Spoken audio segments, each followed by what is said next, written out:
ito yung muron. Ito yung kanyang delicacy dito sa Tacloban. Ayan, muron, no? Muron from Tacloban. Dito from Abuyo Leyte. Dito tininda sa Tacloban. Ayan siya. Chocolate muron. From Abuyo Leyte. Ayan siya. Ayan. Diba sarap? Okay, ganyan po siya. Tapos meron naman chocolate na chocolate na muron. Ang pagkakaiba lang daw is yung packaging. Kasi yung isa is naka-plastic, yung isa naman is lang sa dahon ng saging. Tapos meron din sila, umuran yan ha. Mayroon din sila dito sinagmani. So ayan, ito yung sinagmani dito. Ayan. Sinagmani, explain ko na lang sa inyo kung ano yung sinagmani na yan later. This one, ito naman yung tinatawag na binagol. Bakit binagol? Kasi nasa bao kasi siya. Tindahan nila yan, Tienda po. Ito pala yung pangalan ng tindahan nila. Ayan. Tienda Cinco. Ayan pa pala yung tindahan nila dito sa Tacloban. Ang dami kayo. Ang dami kaya. Ito yung mga kasama namin, oh. Napagod na. Bumili kasi ng pasalubong.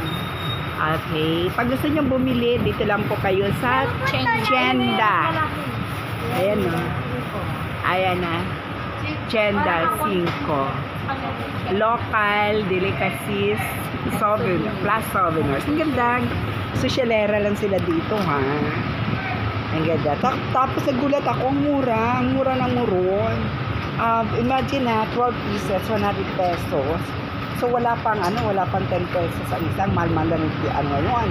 Diba? Ayan, ang mahal ng palagkit. Ayan. So ayan po siya. Masarap siya. In fairness, masarap siya. Okay. Ayan, no? Ganda. Ang sarap niya. Ayan. Kita nyo? Ang sarap-sarap niya. Ayan. Ulitin ko lang po. Ito ay muron. Dalawang klase ang kanyang muron. Meron siyang chocolate. Lahat naman chocolate. Kaso lang, yung isa naka-plastic, ito naman ay nakabalot lang sa saging daw ng saging.